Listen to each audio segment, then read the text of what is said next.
Welcome to our session on advances in healthy aging, innovative approaches, and technological breakthroughs for promoting health span. I'm really honored to be here. I want to thank the organizers for inviting us. I just want to share some brief comments and remarks, and then we'll get to our individual speakers. You know, I think it's well known that we as a world and a population are aging. This is occurring not only in nations like the United States and in Europe, but also in moderate and low-income countries as well.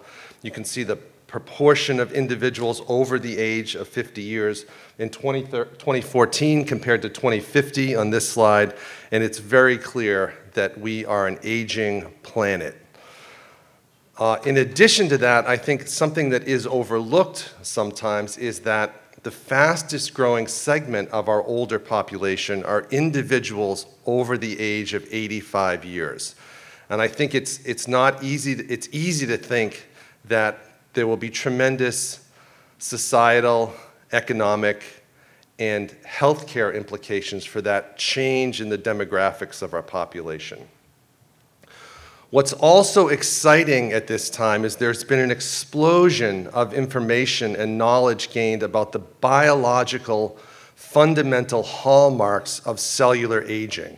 We really now have a very good understanding of many of the cellular molecular pathways that are involved in how cells age. And these include changes in genomic instability, telomere attrition, epigenetic alterations, loss of cellular proteostasis, deregulated nutrient sensing, changes in mitochondrial function, cellular senescence, stem cell exhaustion, and altered intercellular communication. So all of these hallmarks of the biology of aging have now been discovered, better understood, and now people are approaching ways with both lifestyle and pharmacologic interventions of targeting these specific pathways to see if we can successfully alter some of the fundamental biology of the aging process and not necessarily increase lifespan, because people do talk about life extension, but really increase the quality of our years and improve what we think about as being health span. We have, and really, this slide just sort of shows that, how we can really, as we age, have different trajectories of decline so that we either with preventive strategies or strategies later in life, delay limitations in performance, delay the onset of disability, and ultimately death. So we're not necessarily looking for life extension or extending lifespan, but really improving health span. I think we have an awesome panel of speakers this morning that are going to talk about some of the innovative approaches in the biology of aging and aging research. I'm going to kick it off, unfortunately, on some work looking at biomarkers of cellular senescence. I'm in fact going to be representing my friend and colleague Nathan Labrasser from the Mayo Clinic, who could not be here today. He's the director of the Kogod Center on Aging at the Mayo Clinic, and could do a far better job at giving this presentation than I will, but I will do my best. We also have Dr. Felipe de Souto Barreto from the University of Paul Sabatier in Toulouse, France, with us to talk about the WHO Integrated Care for Older Persons program and some of the nutritional aspects of that. And then finally, Dr. Isabel Bierman from the National Institute on Aging. She's a Stadman investigator there. We'll be talking about some of the effects, the persistent effects of periodic restricted feeding in non-human primates. So I think we have a really good panel to talk about some of the fundamentals of aging and how we're starting to learn about specific lifestyle interventions that may be able to tweak and affect some of these biological targets. So this is Nathan's talk. It was originally titled Dying, and Biomarkers of Cellular Senescence. I took some liberties and threw in the dancing in there because I'm going to talk a little bit about some of our work on markers of cellular senescence and exercise and physical activity, so thus the dancing. I think we have to think about how biomarkers can be useful both in clinical practice and as important research tools. In clinical practice, they can be very helpful for understanding what, and this is a very Mayo sort of model here, the right treatment for the right patient at the right time, really how to think about prehabilitation therapies, whether it's exercise, diet, drugs, or combinations, and then the ability to use biomarkers for more robust transitional care planning. I think in clinical practice, that's the future, and that's what we hope and we aspire to. But also for research purposes, in clinical research, biomarkers can be very, very useful measures to decide who can be in or who should be included in clinical trials and clinical research investigations. Help us identify target engagement for particular interventions or particular molecules that we're studying. And they also potentially can be used as surrogate endpoints of primary outcomes in clinical research investigations. Among the many hallmarks of the biology of aging that have been of interest, one of them that the Labrasser lab and we have been interested in and been studying is this idea of cellular senescence. And this may be a potential target to extend human health span. With advancing chronological age, due to proteotoxic, genotoxic, and inflammatory stressors, cells become senescent.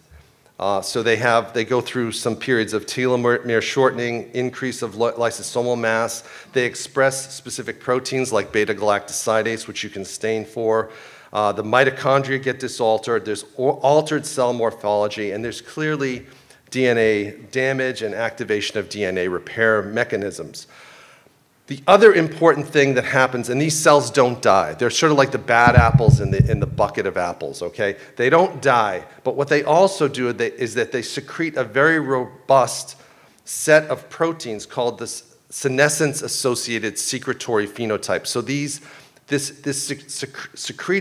secretome in these cells pumps out these very toxic pro-inflammatory and other growth factors into the circulation where they can have effects on multiple tissues and multiple cells. We're now at a stage where there have been numerous xenotherapeutic agents that have been developed in preclinical models and now are being taken to the clinic to examine changes in bone degeneration, changing diabetes and in insulin sensitivity.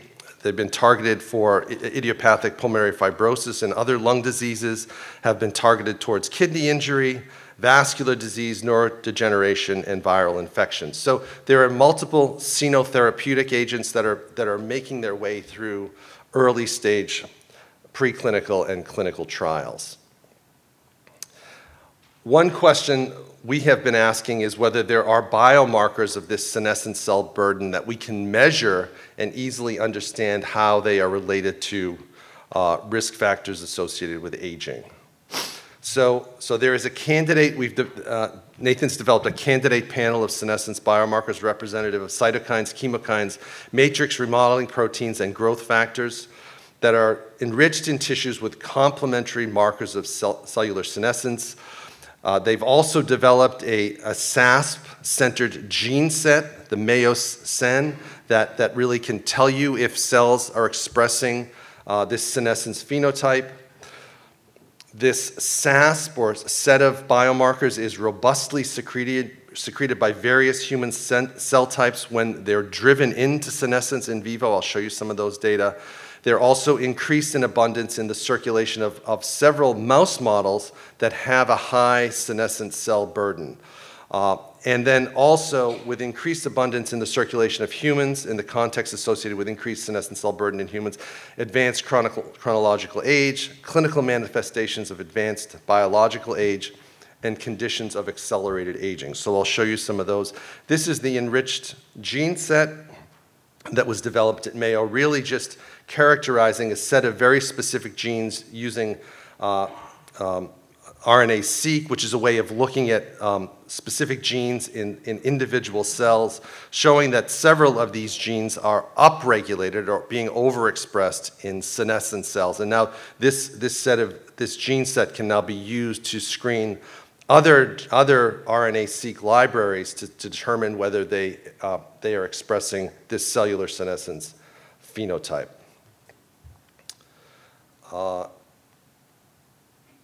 This is just the data. Here we go. These are the data in vitro that were generated to look at with irradiation of cells, showing that they induce cellular senescence with ionizing radiation. You can see that these are the cells that are staining for positive for beta-galactosidase here, which is a marker of cellular senescence. And many of the proteins that we're measuring are upregulated in the senescent cells in various cell types, whether it's endothelial cells, preadipocytes, fibroblasts, epithelial cells. And in muscle cells, we don't see a lot of expression of these biomarkers, but there at least are some cells that are showing some senescence and overexpressing some of these proteins. If you look at animal models that are overexpressing components of senescence by genetic manipulations, you can see that several of these biomarkers are low in young animals. They are up in older wild-type animals, and then in young animals that overexpress components of senescence, they're also upregulated, suggesting that these biomarkers in the serum are reflecting this senescence pathway. This is also true if you overexpress the P21 in cells, in all cells. In mice, you can see that several components of the SASP are upregulated in the plasma, GDF15, MMP2. These are all matrix metalloproteinases, OPN, PI1, and some of the pro-inflammatory cytokines as well. We've also looked at these senescence proteins in disease states, and this was a model of patients that have aortic stenosis, and looking at those individuals that are re-hospitalized after being diagnosed with aortic stenosis, showing that in those individuals, several of these biomarkers of senescence, GDF15, TNFR1, FAS, and IL-6 are upregulated in patients that are being re-hospitalized for this very common chronic condition of old age. And if you look at a model of the sensitivity and specificity of a panel of 7 of these senescence-associated biomarkers, you can see that it's very highly sensitive and specific for predicting rehospitalization. It's actually better than the simple frailty index or looking at a single biomarker alone, GDF15, or age and sex. So again, this panel of biomarkers is very highly predictive of rehospitalization after aortic stenosis. We've also looked at these biomarkers in relationship to physical functioning. The short physical performance battery is a very common measure, composite measure of physical functioning that we use in our laboratory. I like to think of it as a really good measure of a person's health span. Essentially, it's a 3-item test that consists of a very short timed 4-meter walk, so how fast you walk 4 meters, how rapidly you can rise up out of a chair 5 times, and then a very simple standing balance measure. And this test is summed on a 0 to 12 score.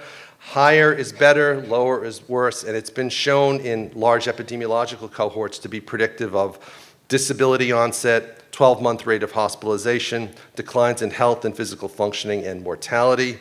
Just to show you what this looks like, this is how the SPPB summary score predicts nursing home admission. So if you're an 8, 9, 10, 11, or 12, you're very unlikely to be admitted to a nursing home in the next year. The lower you go on this scale, the more likely you are to go be admitted to the nursing home. And perhaps not surprisingly, this was in a cohort of about 1,500 older adults, mean age is about 79 years. We can show that both the composite SPPB score all the way on the left and the individual components of that score, the gait speed, chair rise, and balance, are associated with a number of the biomarkers of cellular senescence that we can measure in the serum here. So these biomarkers are associated with poor physical performance in older adults.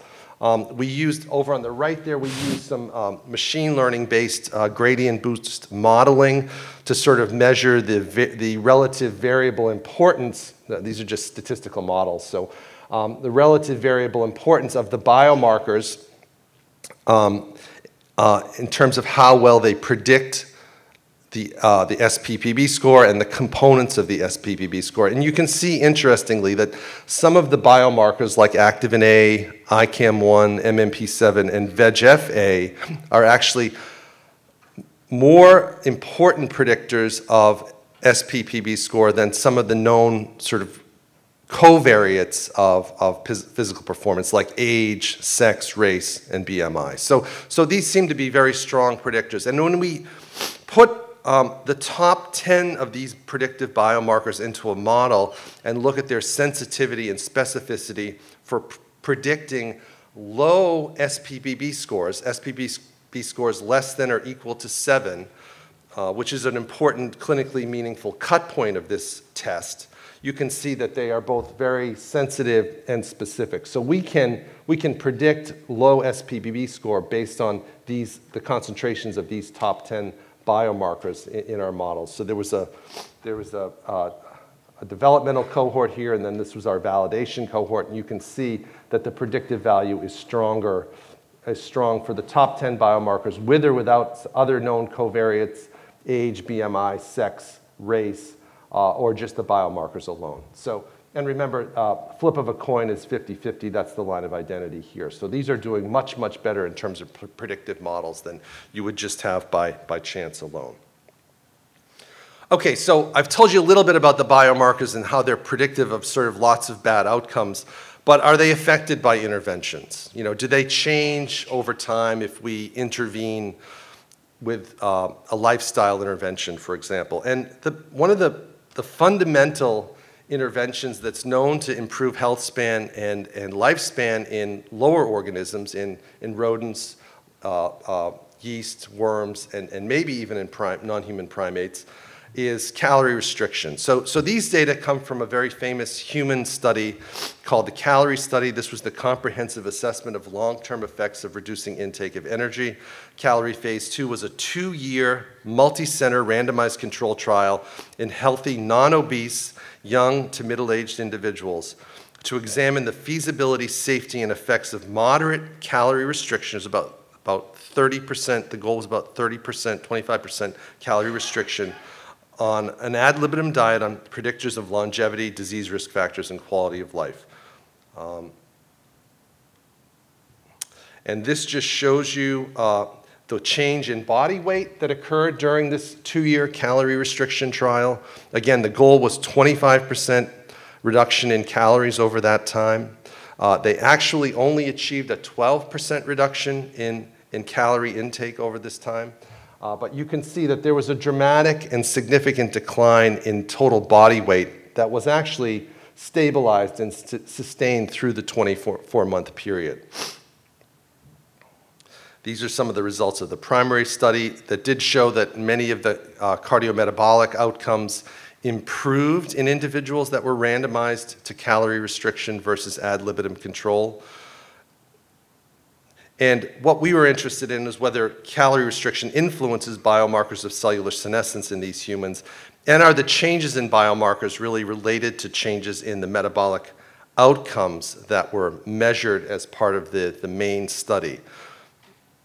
It's really important to point out here that even though these markers of cellular senescence are thought of as being sort of important for aging, you know, we were a little curious in this study because the mean age of the subjects in the calorie trial was about 38 years. So we weren't sure if we were going to even see anything in this study. So this just gives you the demographics, but I think the important thing is the age was about 38 years, and the average BMI at baseline was about 25. So these were moderately overweight individuals. They weren't obese, they weren't normal weight, they had a BMI of about 25.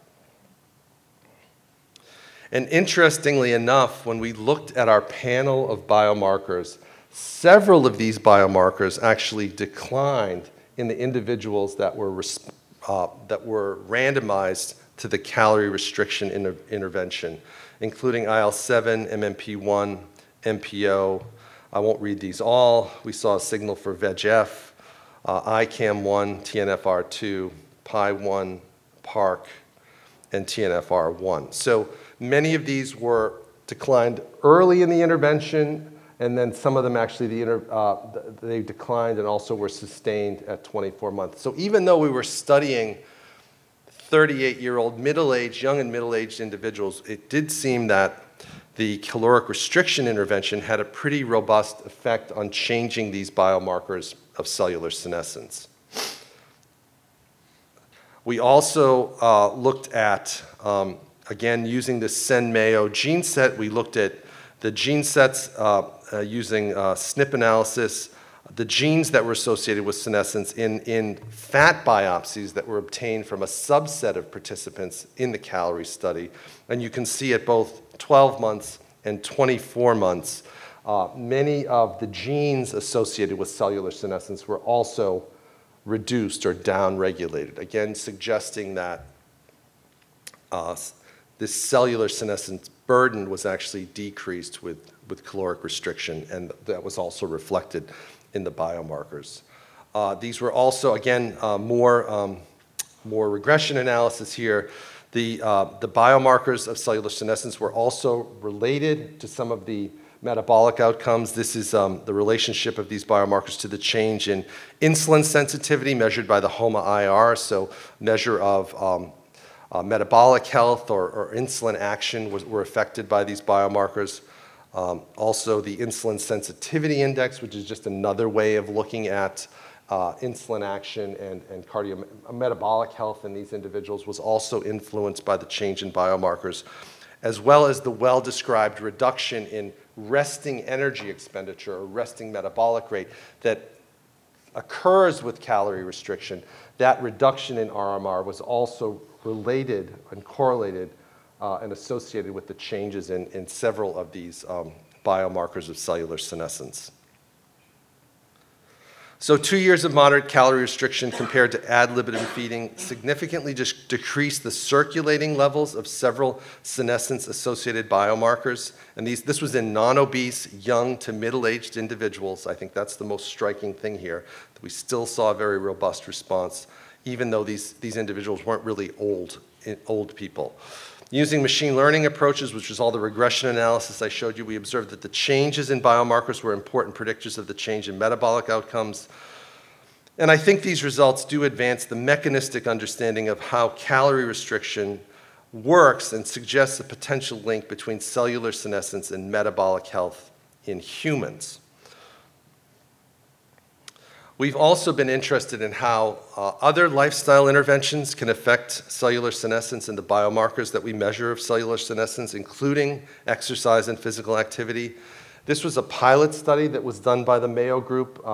Davis England, who's a postdoc in Nathan's lab, looked at a group of older individuals that was participating for 6 months in an exercise intervention. He measured the same panel of biomarkers that we've shown you previously, and you can see that some of these biomarkers actually responded pre to post with the 6 months of exercise, including MPO, PI1, and ADAMS S1. So several of these biomarkers did decrease in concentration in response to the exercise intervention. He also did some analysis suggesting that biomarker response was also related to who actually responded to the exercise intervention robustly in terms of how they increased their muscle strength and aerobic capacity. And several of the markers of cellular senescence were actually related to VO2 max and aerobic exercise capacity. We went on to investigate these biomarkers in the LIFE study. This is the Lifestyle Interventions for Elder study. This was a phase 3 randomized trial of over 1,600 older adults at 8 clinical centers. We followed them for an average of almost 3 years. Half of the subjects were randomized to an active physical activity intervention that included aerobic exercise plus resistance training, and we compared that to a health education control group. So this was the largest and longest study of exercise to ever be undertaken in an older adult population. Mean follow-up was about 7 years. These are the primary papers, the design paper and the primary outcomes paper. The major finding from the primary outcomes for the LIFE study was that the onset of major mobility was reduced by about 18% in the older individuals that were randomized to exercise compared to those that received the health education control group. And this just shows you the hazard ratios over time for the onset of major mobility disability. Now, we defined major mobility disability in this study as the inability to complete a 400-meter or quarter-mile walk. So at baseline, all the subjects had to be able to complete the 400-meter walk, and then we followed them every 6 months over the intervention period. And we looked at the number of individuals that developed the inability to walk 400 meters.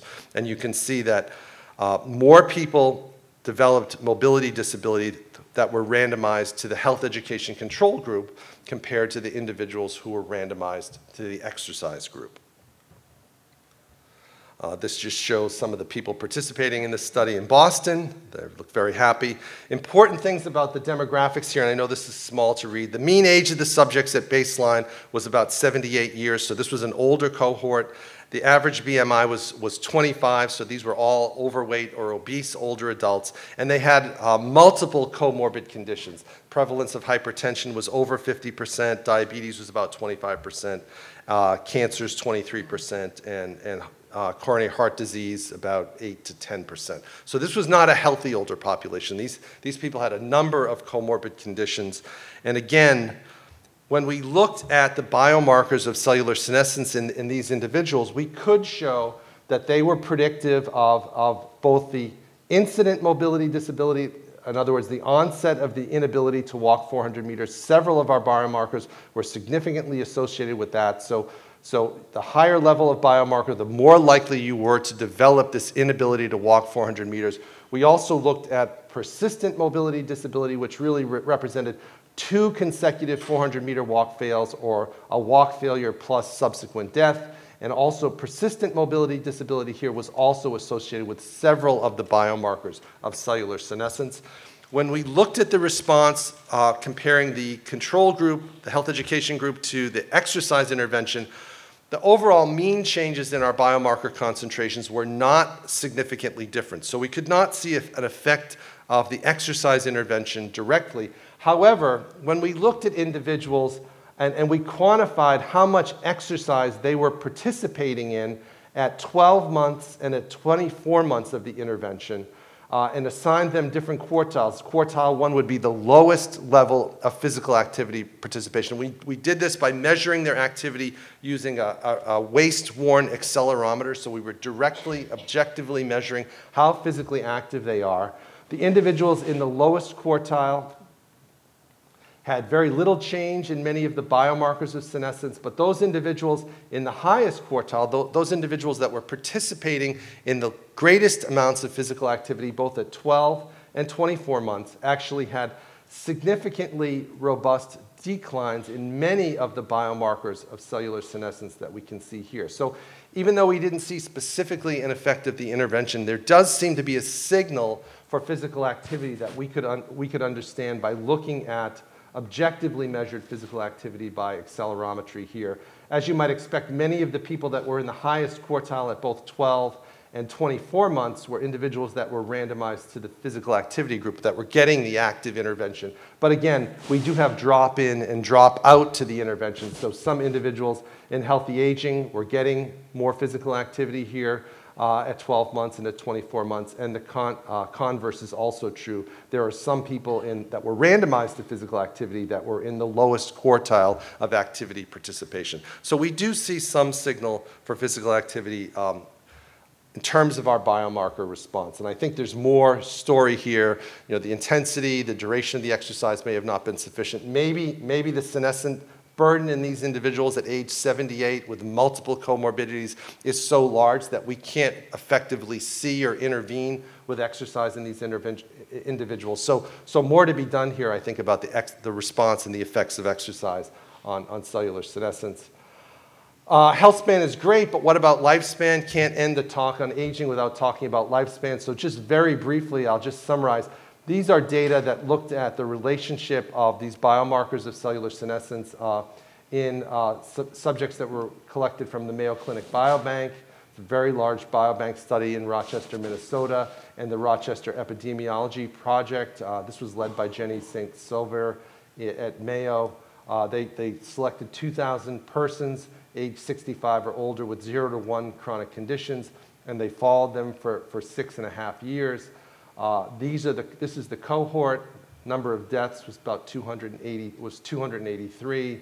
You can see that all the known covariates or predictors of death were played out to be true. Advanced age, women had lower death rates than men, differences by race and conditions at baseline, and of course, no surprise, given the topic, the senescence biomarkers were actually related, significantly associated with risk of death, above and beyond the association of many of the covariates, age, sex, race here, in terms of their ability to predict mortality.